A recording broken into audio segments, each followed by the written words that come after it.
everyone. I'm Dr. Janae Brown, and this is Dr. Nicole Palermo, and Hello. We are physical therapists at Physical Therapy San Pedro here in San Pedro, California. We treat injuries, and we have our focused patient is the athlete at any level, and we love doing what we do. Mm-hmm. We've committed to coming and doing a blog post every month, and with that, doing a discussion about what we posted, so that we can share that and educate with you, our followers, our dedicated followers. And last month we talked about stretching, the difference between dynamic stretching and static stretching. I wrote that blog post. And this month, Dr. Nicole Palermo, Dr. P, wrote an awesome blog entitled Move It or Lose It. So, Dr. P, why did you write this blog post? Why is mobility important to you? And why are you wanting to share this with our listeners? So last month we talked about flexibility. This month, of course, I wanted to talk about mobility because everyone always gives muscles the glory. And no one ever talks about bones and joints. And I love bones and joints. We'll just say that. No one talks about them. But really, your joints need to move well in order for you to be flexible, in order for you to have big, strong muscles. Your joints are the things underneath it all that have to move well.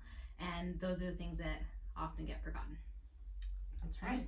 You love joints. Yeah, and we actually just posted our blog. We didn't say that yet. We just posted it today. We released it. So check our Instagram feed and start reading it as soon as you finish listening to this IGTV so that you can get familiar with what I wrote. Absolutely. It's posted now on Facebook, Instagram, and it's on our website, physicaltherapysanpedro.com. So, go give it a look. So Dr. Brown, can you tell everyone the difference between flexibility and mobility? Yeah. So flexibility, right? We know flexibility focuses on the muscles, right? A muscle attaches from a bone to a bone. And so when we're dealing with flexibility, we're trying to improve the length of that muscle because it's either shortened or gotten tight, and we're trying to help that get longer so we can do what we need to do with that flexibility. Mobility deals with the bones, right? So it's where one bone attaches to another bone, and we're working on improving that joint surface in those bones, right? So sometimes, and you know, for us as PTs, we have always focused a lot on mobility. It's always been a part of what we do. We assess. Right, and we assess it, we measure it with our goniometers. There's one. So our goniometers, this helps us measure. So if you've ever gotten that measure, that's what we're measuring, your range of motion, which is really your mobility. But range of motion, you know, has a little bit of mobility and flexibility in there. So for us as clinicians and physical therapists, when you come to us with an injury, right, we're trying to figure out if it's a mobility issue or a flexibility issue, oftentimes when you have an injury. And sometimes it's both. Sometimes there's times when we are trying to fix both of them, but oftentimes one is a problem over the other. So Dr. P, give us some examples. You did a really good job in your blog post about talking about some really great examples of where something might be a mobility issue versus a flexibility issue.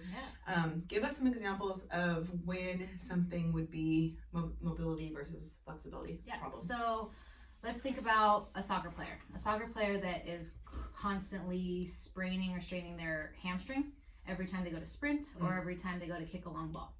So that could be labeled as a flexibility issue because maybe that hamstring, or it could be strength, but we won't get on that. The hamstring just isn't long enough to tolerate such big range of motions, and so you sprain it constantly. So for that athlete, stretching may be indicated for that athlete. And then the second example, so that would be the flexibility realm. For mobility, let's think about a weightlifter that is complaining of a pinching pain in the front of their hip every time they go down into a squat. That, to me, that doesn't really say flexibility. It could be, so that's where I would go in and try to assess their joint and see if their hip joint, has the ability to flex and rotate to be able to get into that squat. So there's two different problems and two different solutions, but that's where mobility and flexibility are important because the weightlifter that has a pinching pain, he's trying to stretch and stretch and stretch, but it may not be a flexibility issue, and that's why he's not seeing any improvement in the hip pain. Yeah. So you have to look at the joint, how the joints move, and how the muscles are moving. Yeah. And sometimes that weightlifter, right, thinks, like, for example, when they're trying to squat, right, a weightlifter who's trying to back squat and they can't get really low into their squat, they think it's a strength issue. They're like, I don't know why I can't get my squat lower. You know, I must not be strong enough, or what's wrong with it? And we find that sometimes it's a mobility issue, right? Yeah. In the hips and the knees and the ankles are a common problem. So that's when you guys see those people are like adjusting and putting plates underneath their feet. They're trying to still get sometimes that low when they have a problem somewhere in their body that won't let them get, you know, that low, right? Yeah.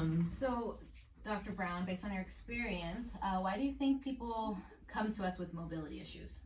Yeah, well, I think it's pretty simple. Like your blog post said, you know, move it or lose it. So, you know, when we're younger, we like move in all kinds of different ranges. We do all kinds of different things. We're more active, right? Yeah. Babies, right? Yeah. Your baby example was awesome in the blog post. When babies get down, they squat fully down.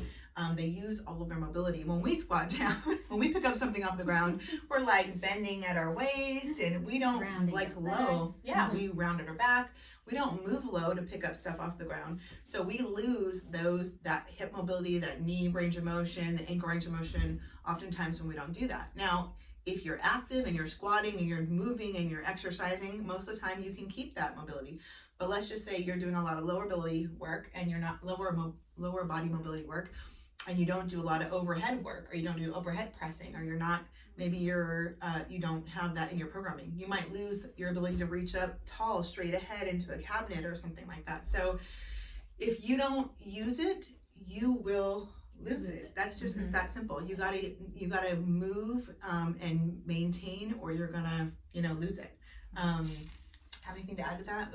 We also see people that sit at desk jobs a lot, or they work 10 to 12 hours in the same position all the time. So your body's going to give what you give it. Yeah. So if you give it this one motion all day, it's going to give you this one motion, and then you're not going to be able to reach back, or you're going to throw out your back because you don't know how to twist or extend anymore because you're stuck here. Yeah. So it's the move it or lose it principle. Move your joints in all their ranges of motion as often as you can, and it'll stay. Yeah. But if you don't use it, it goes away. That's right. That's it. It's that simple. Move it or lose it. So, okay, let's just say we're talking about a person who said, okay, I've lost it, but they're not talking about losing their minds. They're talking about their mobility. Yeah. They've lost it. Is there something they can do? Can they regain their mobility? Can they get that back? Oh, but of course. Yes, thank you. Oh, but of course. And if we couldn't help you, then we'd be unemployed. Yeah, we wouldn't have jobs. We'd be broke, and we wouldn't be doing what we're doing right now. There is always hope for those who feel like they've lost their mobility. Yeah. It's not the body is never black and white. There's always a gray area. So there's always things that you can do to help improve your mobility. It just, the answer is always, it depends. It depends how much work you're willing to put in to improving yourself. Right. And if you are willing to give yourself time and consistency, then your body will release that mobility and give it back to you. Yeah. But if you kind of shrug it off, and one time a week you try to stretch, then your body is going to be like, that's not my norm. My norm is this tightness, and I like it. Yeah. So it's going to keep you tight. So you have to work through it and give yourself consistency, and be willing to make it a lifelong goal to maintain your mobility, and your body will thank you for that. Yeah, and I always think it also depends on how long you've had the limitation for. So, if you have really poor posture, like you said, you've been sitting at a desk for a long time, you don't do any mobility work, you're hunched over, your spine is tight, and you have trouble moving into these positions, and you injure, what happens with us oftentimes is we get that patient and they injure their neck or something like that. And so now we're starting to help them get mobility back in their neck, but also the rest of their body. And they realize, gosh, this feels good. I'm going to keep working at this. That mobility is going to take time. If you haven't had that mobility for 5, 10, 15, 20 years, it's going to be consistent work to get that mobility back. Just like if you were to try to learn how to play soccer for the first time or basketball, you just don't learn overnight. So you have to work and gain that. But let's say you're someone who had a shoulder surgery, 2 years ago, and you didn't really do your rehab all the way well or finish it, or maybe mobility work wasn't a big part of it, depending on who you saw. That person who comes and has a mobility issue and they can't reach overhead or they can't reach behind their back, undo their bra, itch the back of the back, get their wallet out of their back pocket, that person is going to have a little bit less work to do to get their mobility back. But and so the process is going to look a little bit different. But the point is, no matter what, right, we can help you get mobility back. And how much depends, we can't tell you that, but we can tell you that getting mobility as much as you can get back is going to help you be more, eliminate your pain, help you move better, and help you long term in your life, right? Have longer problems. Because when you don't have mobility, if I can't do this, if I can't lift my shoulder all the way overhead, then likely later in my life might have some shoulder pain or problems because I don't have the mobility that I need. Or especially if I try to do it when I don't have the mobility. Where are we leading into next? Tell our listeners. What should we tell our listeners? Yeah, what should we tell our listeners? So mobility work is fairly simple. I'll say it's simple. Okay. You have to break down what your goals are. So what do you want to do? Let's say, so for me personally, I just picked soccer up again, and I'm out of practice for sure. But she's good because she's getting callbacks, new friends asking her to come play, and it's in the over 30 leagues. but I'm good in the over 30 leagues. So my sprinting sucks. So this is hence my soccer player example.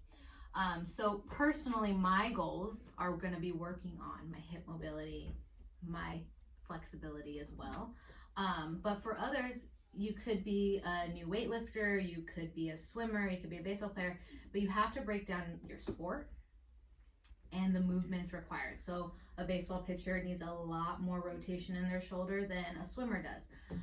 So you have to break it down, figure out what you need, and then you have to give it consistency and a long-term time. So the person that gives a 1-hour stretch session to their body one time a week is not going to yield the best results as someone who's doing 15 to 20 minutes 4 to 6 times per week.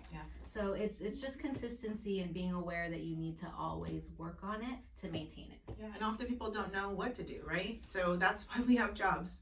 That's why a lot of movement experts have jobs. So if you're not sure what to do, you at the end of the day, if you don't know if you have a mobility issue or you have a flexibility issue, you want to try to find someone like Dr. P or myself, because we can help you with this. This is what we do. We want to help you. Want you to get your mobility back. We want to help you get your flexibility back, help you identify that. So if you don't know what to do, find someone who can help you learn what to do. So in summary, what I've heard from you from your blog post, what we talked about today, is that you shouldn't expect your body to keep up your mobility because it's not going to keep it up on its own. So if you want to have it, you need to work it, right? Number 2, move it or lose it. And the more you give your body, the more it will give you back, right? And 3, long-term consistency will yield the best results. So we want to have a happy, mobile body. So be consistent with that, and you will have that, right? Is that what you're saying? Yes, that is what I'm saying. My goals are going to be that 90-year-old that's still hopping around and being able to reach without this rounded back. Yeah, me too. I want to feel we're going to be there because we're going to give it long-term consistency. That's right. Move it or lose it, so we don't end up. We don't want you guys to end up feeling like that either. So, follow us on Instagram. Facebook, YouTube, physicaltherapysanpedro.com. You can find more information about injuries, prevention, warm-ups, sports, strengthening, all kinds of motivation, some funny stuff that we post in our clinic here. And feel free to drop us a line if you have any questions, or reach out to us. And We're go here for read you our guys. blog that we just Go read our released. blog. Move it or lose it. Move it or lose it. Bye, everybody. Bye. We're getting good. I know. It's like